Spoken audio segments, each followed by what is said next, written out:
All right. Thank God it's Friday. I like it. I want to welcome our viewers to Dissect.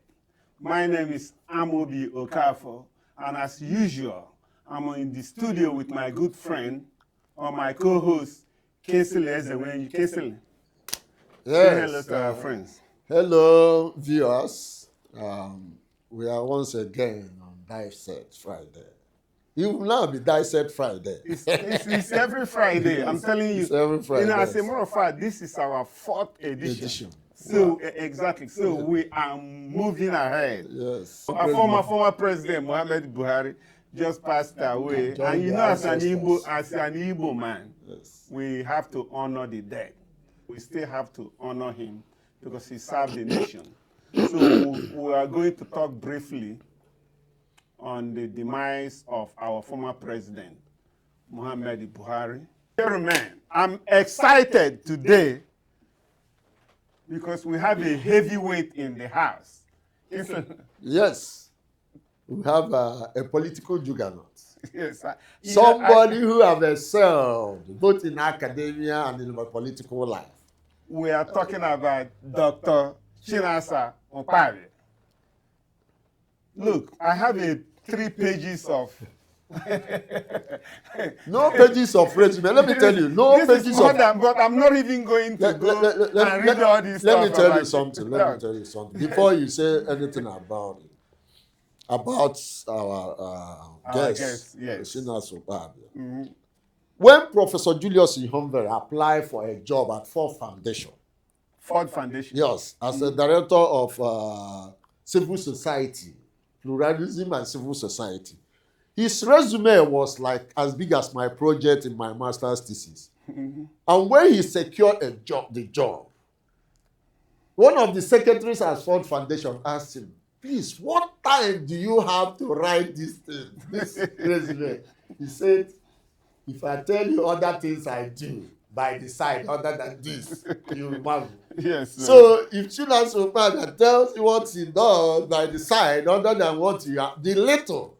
So we are really excited to have Doc in the house. Let me just tell you guys briefly about the man that we have in the house today.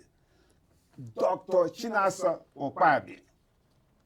He is an educator and educational research practitioner.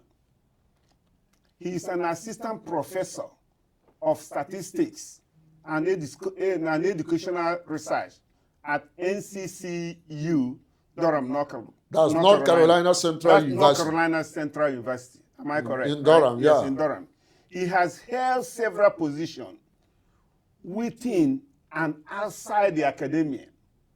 He obtained his PhD from NC State University. That's North Carolina State University. In Raleigh, North Carolina also. Yes. He hails from Abombise. He's an Mbise man. Mbise nwere mmadụ. Original. Yes. And as a matter of fact, he also served as the local government chairman as well. Yes. That's in your...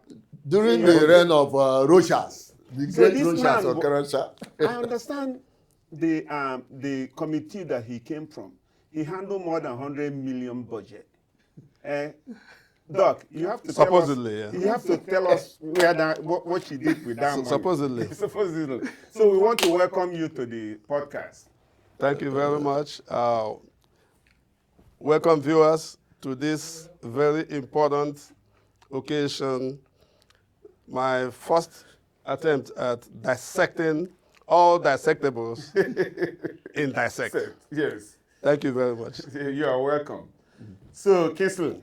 Yeah. Here we go again. Mm-hmm. We want to take off with our president. You know, as is this tradition in Dissect, we don't rule out history. We believe in analysis. And that's what we mean by Dissect. We all know how Buhari came into political limelight from the time of being a minister for petroleum, which characterized the 2.8 billion naira missing and all those by Fela, and being governor of so many states, and being a military head of state. Yeah, I was and going then, to say that. Yes, and then during the president, Diabo, he was yes, okay. he was the head of state under Buhari Diabo regime. Yes, but coming back. Then, if I remember, it looks like Diabo is the. Yeah, he was the strong man. Yeah, he was the strong man. Was the strong man then. So he came back as president after 3 attempts. On the 4th time, He got it. He got it with Jagaban being behind. Can you tell me a little bit about it? You said Jagaban. Yes. So he came in under APC or ADC or any under APC the 4th time. The 4th time. Yes. Okay. So so that was it. So Dr. Bagi, Yes. Please, can you cast your mind back? And I know that in the introductory part, Amobi of you have said that we don't usually talk ill of the. We don't. No. But the issue is that truth is not ill, as far as I'm concerned. Can you cast us back, our mind back to Buhari's administration? At least the latest one that metamorphosed into this Tinubu administration. And what is our takeaway from his demise, coupled with the fact of people jubilating on the streets of Douala? Is he really dead? Because this is the 3rd, 4th time that Buhari has died. Please, can you help us throw some light? This is a funny topic as far as I'm concerned. Of course, I'm a typical Igbo man. Yeah. I think everybody here is Igbo, and we know in Igbo culture and tradition, we don't speak ill. You already said that. Yes. But in this case, we're going to put all that aside and let truth prevail here. Okay. Because the thinking of the people of Nigeria should take precedence in everything that we do. Right. I believe that Buhari probably did his best. It's just that his best was not good enough. Yes. As far as I'm concerned. A lot of people say he did not do it. He couldn't have done better than that. You see, he stayed too long in office. You know, from his military as a teenager, maybe early 20s, he enrolled in the military and has been in government ever since. Fought in a civil war, you know, and throughout this process, I think he got soiled along the process. Right. Even had blood on his hands. You see, people like us who have died many times, we're not afraid of dying again. Exactly. Because we are indestructible. Personally, I'm indestructible by man. Right. Until the Almighty, because I'm going to spill it, you know. So I hope you guys forgive me. No. So this guy, our former president, and it leaves a kind of sore taste in the mouth to put that appendage, president, you know, to his name. It hurts me that such somebody of much lower capacity than what Nigeria can boast of was in office for that long. And you can look at it now. He left a trail of tears and blood. Nothing much could be said about this man in terms of his presidency. You know, somebody mentioned people jubilating in the streets of his kinsmen. I'm not talking about Nigerians as a whole. His kinsmen. And I don't even remember, because I thought I followed this thing up to this point. I don't remember some of the diplomatic corps sending that was a lot missing. of, yes. you know, and a head of state. That is very important. And remember, there's a rumor making the rounds now. Well, not now, since 2017. Yes. I don't know whether this man has 2 or 3 lives. You know, the leader of IPOB, independent people of Biafra, Nnamdi Kanu, says something about this man has died and he has been cloned. While I don't believe that he was cloned, of course, to tell you the truth, I'm still lost, because there's a preponderance of evidence as to whether the man was still living before the second death in quotes. Right. Because the first time he was rumored to have died, right, Queen Elizabeth was pictured penning down a condolence letter. Mm-hmm. And in the British Parliament, House of Commons, or whatever they call it, people were there standing up and observing 1 minute of prayer and the silence and all of that. And this time now that they say he has died, Right. actually, for a fact, nothing like that is happening. So it puts doubt in your mind. If you're an objective person like me, Right. you can't but be doubtful of who is Whether telling the truth. who is telling the truth? But right. as a person, as Chinasa Opari, if we were to put it to vote, I would think this was not the man. Because the man barely knew about Nigeria. This man that they said just died, barely knew about Nigeria. When he was president, they were asking him questions. He was looking like looking moronic, looking like he came from a different planet, putting credence to that, to the rumors and all of that. So, well, let me come in. Okay. You know, sometimes one state of mind might make him, even when it was not rumored that he has died before this rumor. He went to UK and to Germany and call it Western Germany. Do you understand? But that can be slip of tongue. No, it's not. It wasn't slip of tongue. That's what he knows. As you said, the truth about it is that I tell people, in my own opinion, that Buhari he does not have the mental capacity to rule Nigeria as a democratic president. Because this military fiat covers some inadequacies in anybody. Because he just usher others and it will be carried. But in democratic dispensation, you have to convince people as to why this should be done. And he was not capable of doing that. Of course, that's what really... Let me ask you guys something. But isn't that the case of Nigeria as a whole? Meaning, it's not just Buhari. Can you not say the same thing about the current president now? No. When you come... please, help us. By the way, you're not too far from what is on everybody's mind. Exactly. The current president speaks better than, even though he's not good enough as far as I'm concerned. Because the problem we have in Nigeria, some of us put Nigeria on a pedestal. If you look at Nigeria the way Nigeria is, you will start shedding tears right now. Right. You know, Nigeria could do a lot better than it is doing. And that's because we have leaders who don't even understand how development happens, don't understand governance, even in its rudimentary aspects, they don't know these things. But they want power. You know, that's why they know how to embezzle money, they know how to form cliques. Cliquism rules Nigeria. Yes. I think they call it cabal. Cabal or Godfather or whatever. Anybody that goes in there, you build your own cabal. Because Nigeria is not a nation. You know, but when you say it, people think that you mean that Nigeria is not a country. Nigeria is a country. But it's not a nation in the real meaning of the word nation. Because of that lack of common purpose, similar culture, similarity of culture, even language.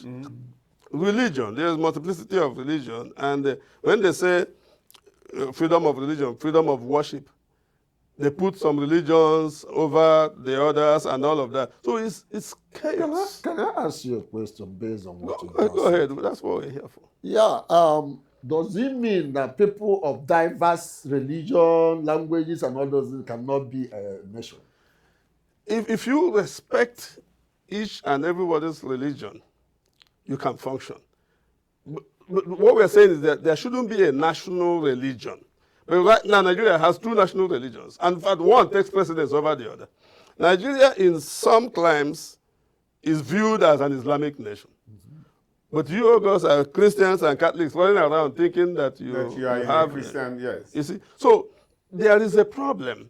Not until the people decide what they want. You know, people talk about nation building. As far as I'm concerned, that journey to nationhood has not even started. You know, because they say Nigeria is being manufactured. At the end of this manufacturing process, you have a Nigeria. Well, but I do not believe that it has even started. Well, let us... I honestly agree with you. I don't think he has... let us deal with this issue of Buhari. Okay. And all those things. And now, do you subscribe to this view that during his period as a president and before he left office. There is this rumor making round that he sold the oil, collected oil for yet to be produced, money for yet produced oil of Nigeria. So they sold the oil in advance, collected the money. I don't know. You see, that's Nigeria for you. Yes. Exactly. Everything is shrouded in secrecy. Because there's no nation. When I say it, a lot of people want to argue. But I know that there's no nation. That is why national secrets, those things don't qualify to be national secrets. When you're dealing with the petroleum industry, after all, we are by and large a mono culture economy. So if it's about petroleum and all that, and you kind of subject that to that kind of secretive dealings, Nigeria suffers. And it falls down to the people, the ordinary people. So this idea of selling, I've heard snippets of it, everybody has heard about it, and sometimes there's some truth in every rumor that you hear.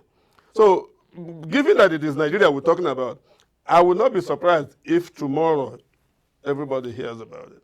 Okay. But sometimes I think there's also, like what you are saying, this is my first time hearing it. Okay. I cannot doubt it. No, I mean, we throw out all these rumors. That's the problem we have in Nigeria. Just sit and think about, is it possible to sell something in advance? It is possible. Sell Nigerian oil in advance. How? Do you know what happened at Wait, if you are the buyer, let me ask you, no, if you are the buyer, will you take that chance? It depends on the situation. They know the quantity of oil, give and take that we have in the ground in Nigeria. No, that's not the point. So because of that now, if somebody says you can get oil for 5 years, you can get it for 10 years. Yes. If you pay $100 billion, you might get oil valued at 500 billion. So you are winning. Well, what will stop the next president from cancelling that? No. It's an international agreement. Yes, it's an international agreement. You sign on behalf of the country. Not on yourself. It's not you. It's not you. It's somebody has. What happened to the Nigerian district in Cameroon? Where is that border country that Gowon ceded to Cameroon for Bakassi for Nigeria to invade Biafra through Cameroon? But if it's a fraudulent deal, that's the point I'm trying to make. Who makes it fraudulent? Who makes it fraudulent? I mean, the next president can come and look at everything and look at it as being fraudulent. I think you have a point. You have a point there. But you know why it doesn't happen? Because it is Nigeria. Yes, and just pray that Nigeria does not happen to you. Please, I'll pray for you. If Nigeria happens to you, you will be in deep trouble. Because that's what happens. Look, see Tinubu coming in and telling the whole world that we'll continue from where Buhari stopped. And he did. And you know that Buhari was not doing well. How are you going to start from where Buhari stopped? So they know this thing is a political chess game for the elite in Nigeria. That's what they do. And we don't have a say. People say Nigeria is a democratic country. Who am I to say no? But it's not. The basic tenets of democracy is not in existence. But who do you actually blame, though? You see, there's enough blame to go around. Yes. The masses to blame. They have a big chunk, biggest chunk of the blame. Mm-hmm. But the international meddlement, they meddle in our case a lot. That sometimes the country doesn't have that capacity to challenge some of these things, even though we should. Mm-hmm. And when we gear up to challenge these things, the inconsistencies within the polity, the Igbo man is there, the Yoruba man is there, the Fulani, the Hausa, the Tiv, the Birom, they come 200 and something, almost 300 ethnic nations in one country. So you find that we don't have that critical mass to propose any serious challenge to all of these things. That is the part. Let me bring in this question. Now that you have brought the issue of challenge or revolution or whatever it will be called. I read one book by, it's not a book, it's a collected interview by Fidel Castro, titled Nothing Can Stop the Course of History. And in that interview, he stated one aspect of it that people have quoted. In fact, our own legal luminary, Gani Faweni, has quoted it so many times that people credit that quotation to him, that in a state of lawlessness, that is illegal to be law-abiding. Right.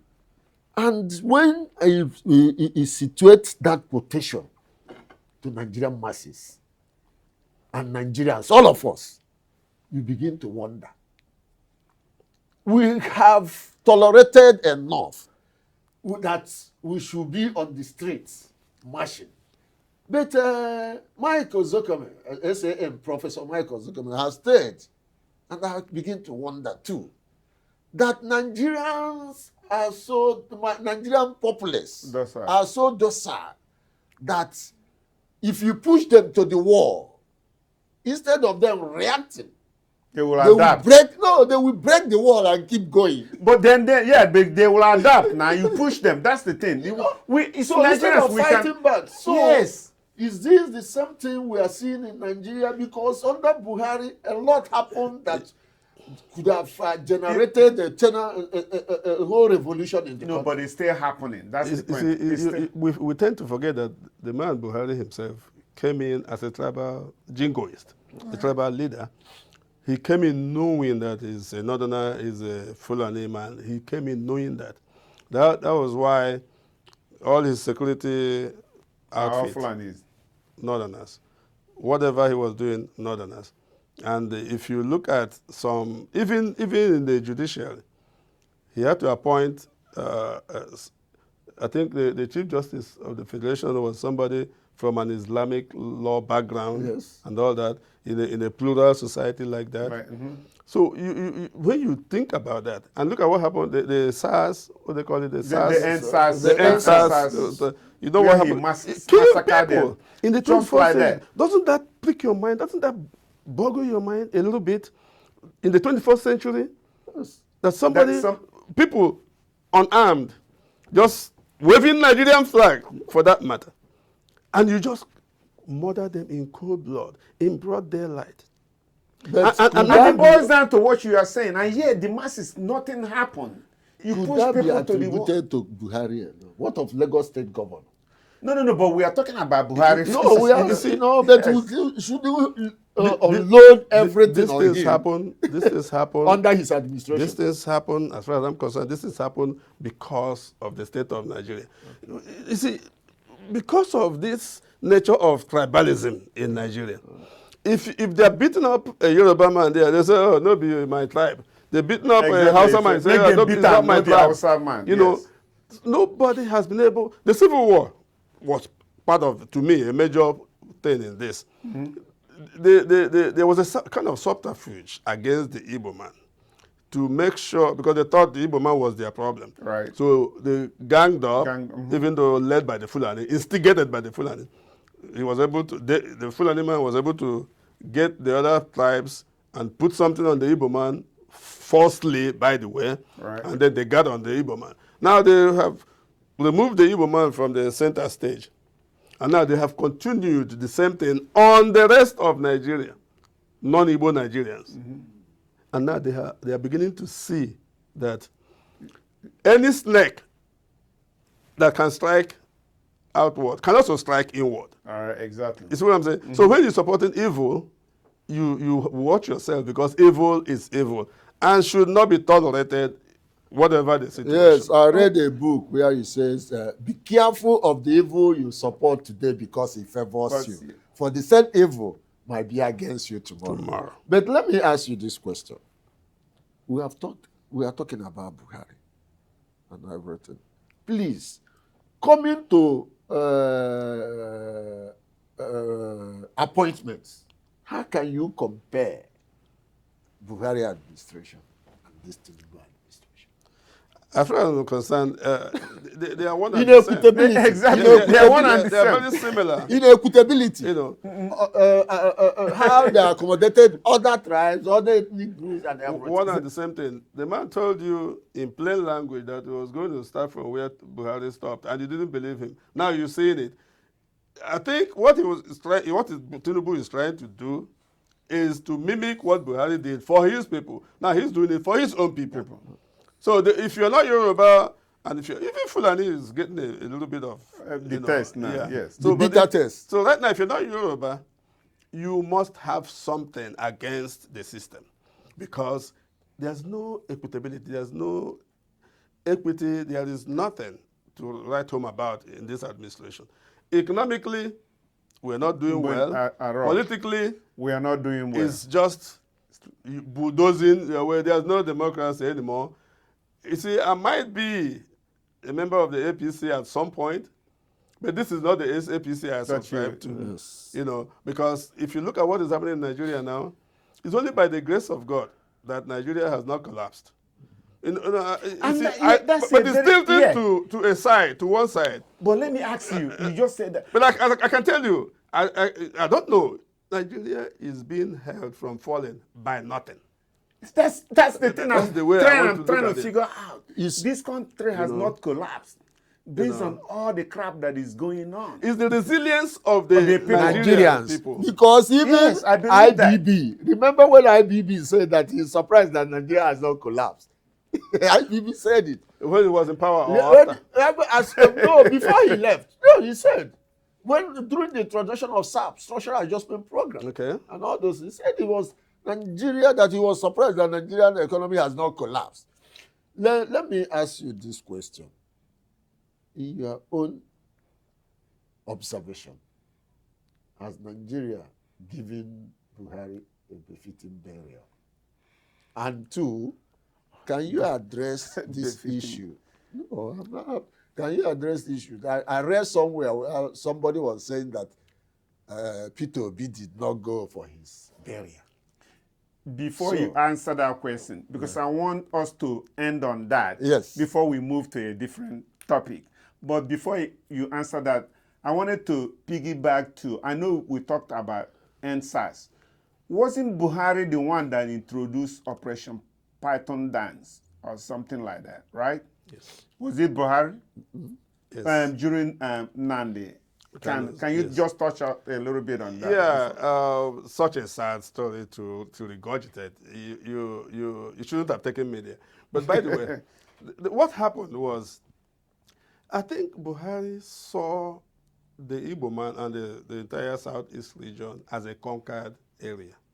So and we are living according to him, his own sensibilities. We are living under the largesse of whatever they give us. We should be grateful. We should be thankful that they did not even eliminate us during the Civil War. So Operation Python Dance, how dare you raise up your head to challenge the system? Talk about your breaking away. We're going to subdue them. So force is the only language he understands. People thought he was a Democrat. He has no democratic credentials. He's an army guy now. I mean, but even some soldiers, can transition. That transition can be done. What about some retired soldiers all over the world coming and becoming democratic and becoming presidents? By the way, right. So it's okay. Should not be different. It's just that I don't think he has that capacity to deal diplomatically with any issue or any people. Remember when he said we are just like a dot, part of the people that you're leading. And you say they're a dot. Is this not what you say to your enemy? This is the kind of address you put on when you're looking at your enemy. So Operation Python Dance, I don't think Nnamdi Kanu broke any laws. And in fact, from what we know now, even if we didn't know then, we could attest to the fact that he was not breaking any laws. But he was doing something that Nigeria did not broach. Nigeria did not see it coming. So the only language they understand is the language of force. So what they did was go there. And this is the former enemies. So I don't know if former, current, continuing enmity is there. So they went down to put it down by brute force. Crocodile Smile too. Oh, Crocodile Smile. Yeah, that Python Dance, then Crocodile Smile. Okay. So the problem we have in Nigeria is we have not solved that ethnicity issue. Where that persists, you have no nation.